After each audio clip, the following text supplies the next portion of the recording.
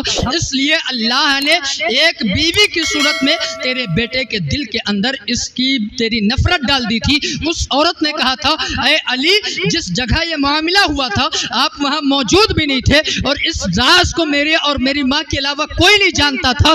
اس راز کو آپ کیسے جانتے ہیں؟ تو یہ مولا کائنات کی کھلی ہوئی کرامت ہے کہ جو بات کوئی اور نہیں جانتا تھا وہ آپ اپنے دربار کے اندر بیان فرما رہے ہیں، اور اس دربار کے اندر بیان فرمانے کی بنیاد پر آپ بلا دیکھے ہوئے بات کو بیان کر دیتے ہیں. اور اس کی وجہ یہ ہے کہ مصطفیٰ نے ارشاد فرمایا تھا انا مدینۃ العلم وعلی بابها، یعنی میں علم کا شہر ہوں، علی اس شہر کے دروازے ہے. اور پھر حضرت مولا کائنات ارشاد فرماتے ہیں کہ مصطفیٰ جان رحمت کو میں جب غسل دے رہا تھا تو مصطفیٰ کی پیشانی کے اوپر اور ان کے پلکوں کے اوپر پانی کے چند قطرات رہ گئے تھے. ان قطروں کو میں نے محبت کی بنیاد پر اپنی زبان سے چوس لیا تھا. اللہ نے اس چوسنے کی برکت میں میرے اندر بے شمار علم عطا فرما دیا تھا اور میرے اوپر میری آنکھوں سے غیب کے پردے ہٹا دیے تھے. یہ مولا کائنات کی کرامت ہے.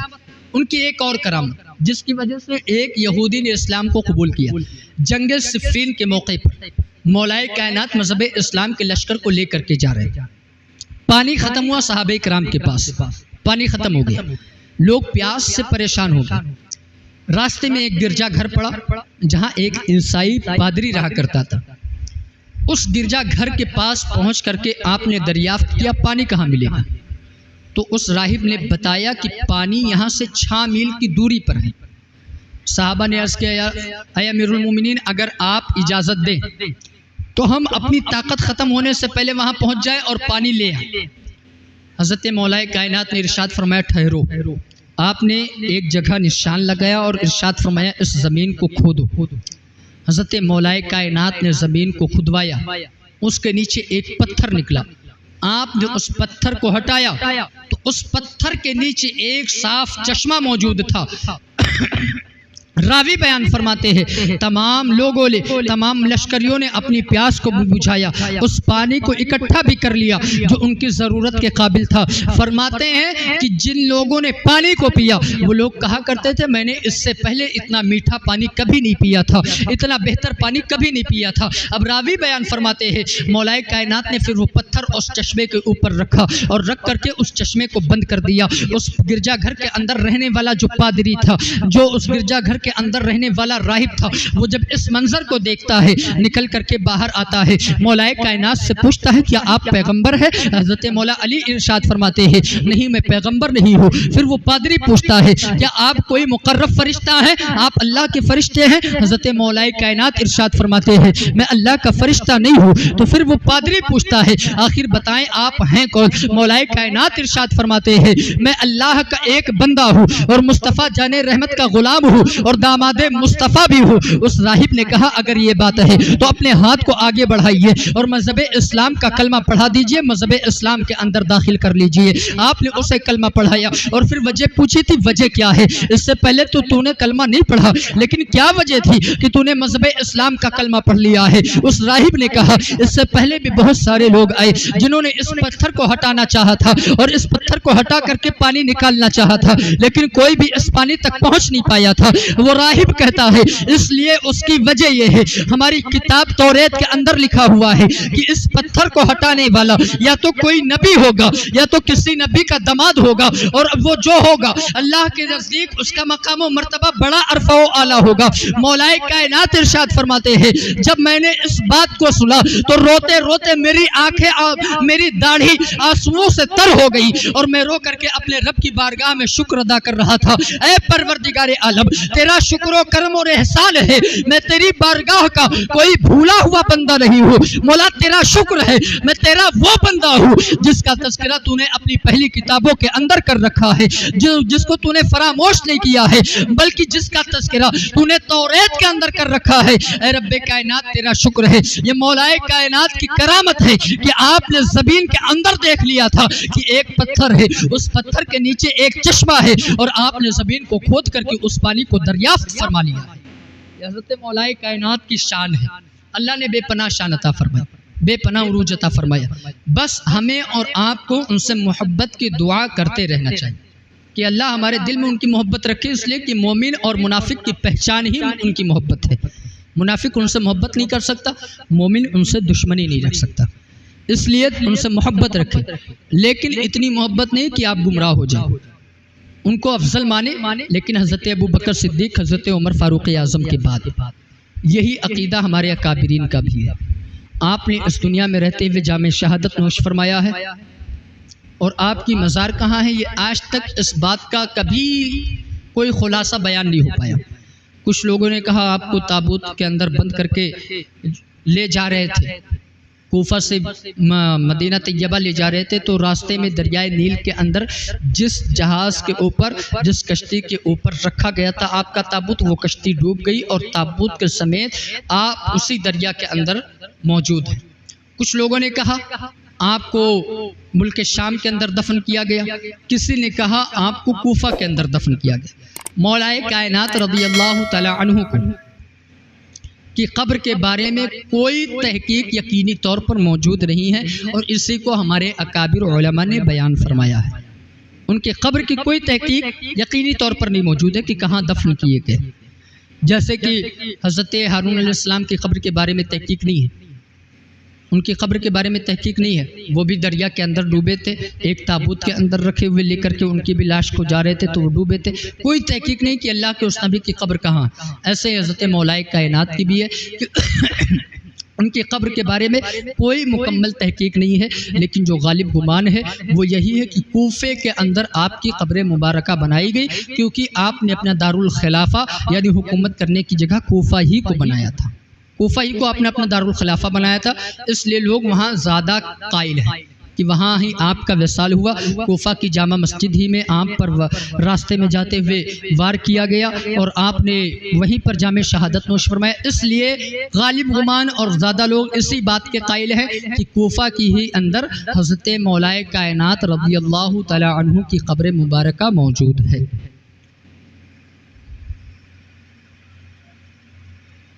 میں ایک اہم مسئلے پر آپ حضرات کے سامنے میں گفتگو کرنا چاہتا تھا، مسئلہ ہے ویڈیو کے ریکارڈنگ کے تعلق سے۔ ویڈیو کے ریکارڈنگ کے تعلق سے ویڈیو جو ریکارڈ ہو رہا ہے، ریکارڈ کرنا کروانا کیسا ہے؟